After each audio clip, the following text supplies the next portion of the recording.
My name is Ryan. Until that evening, I believed I had the patience of a saint. Emily and I had been married 5 years. We weren't flawless, but I always assumed we shared a level of respect strong enough to see us through anything. She was lively, sharp-witted, and loved testing limits. Most of the time I adored that about her.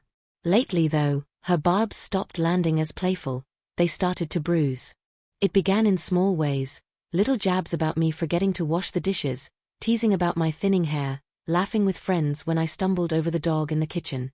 Harmless, I told myself. Marriage is about letting the small things slide. But over the past few months those jabs shifted into something colder, less teasing, more cutting. That night we were at a friend's dinner party, about 8 of us, wine glasses in hand, swapping stories over a charcuterie spread. Someone made a crack about terrible first dates. When one of Emily's friends asked about her worst date, she didn't miss a beat.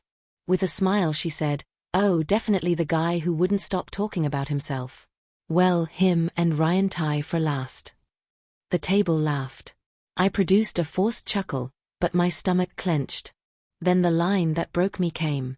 The conversation drifted toward relationships and intimacy. Emily, who'd had a few drinks, reclined and, with a smirk, tossed out, "Well, at least my ex was bigger." She delivered it like a throwaway punchline. The table registered it, a half-second of stunned silence, then that awkward, nervous laughter people make when they don't know whether to laugh or flee. My ears seemed to ring. My chest tightened. I didn't explode. I didn't storm out. I merely sat there, wearing a faint, polite smile, pretending it slipped off me. Inside, something fractured. I drove home in silence. Emily tried to wave it away later with a teasing remark about me being too thin-skinned. I didn't answer. I wasn't angry in the heat of the moment way, I was thinking. I lay awake that night listening to her breathing beside me, replaying her words over and over. At least my ex was bigger. It wasn't only what she'd said but the look, smug, almost proud, as if humiliating me in front of people was some sort of triumph. The next morning I didn't raise the subject. Not because I'd forgiven her, but because I wanted her to assume I had. I kissed her on the forehead before work, made her coffee, and even texted to check how her day was going. If she noticed anything off, she gave no sign. When I was alone though, I rehearsed what I would say, not an outburst, but a measured confrontation. I wanted her to feel the weight of her words and understand that respect isn't optional. That weekend we hosted another gathering, this time at our place. I made sure everything was right, steaks on the grill, wine at the ready, upbeat music.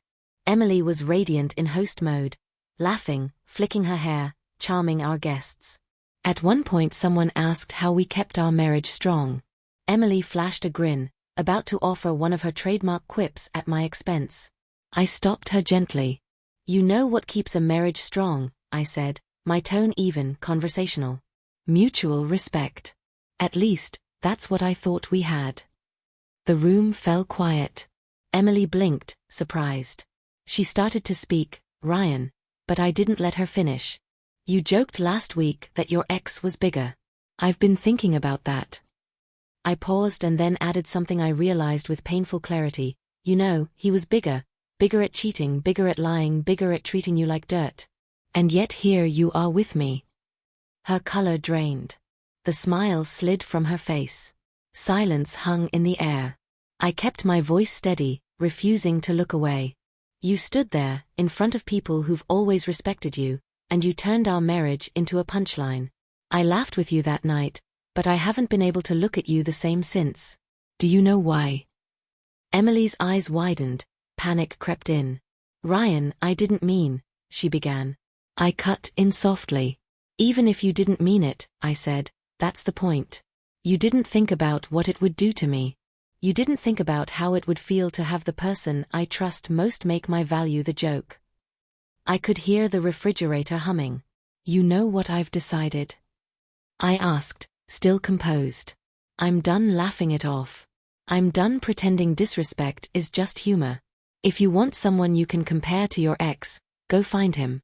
I'd rather be alone than let you chip away at me one joke at a time." Her friends froze, uncertain whether to stay. Emily's face crumpled. She reached for my hand. I let it hang by my side. "Ryan, I'm sorry," she said, voice trembling. "I was just trying to be funny." "That's the problem," I replied quietly. "You didn't think. If this marriage is going to survive, that has to change. Right now." Tears gathered in her eyes. The usual spark was gone. She nodded rapidly. "I promise," she whispered.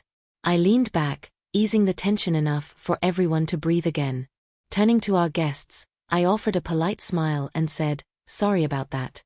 Who needs dessert?" The rest of the evening carried on, awkward and subdued. Emily didn't make another cutting remark. Not that night, and not for a long while after. For the first time in months, I felt I'd reclaimed something that had been slipping away quietly, my self-respect.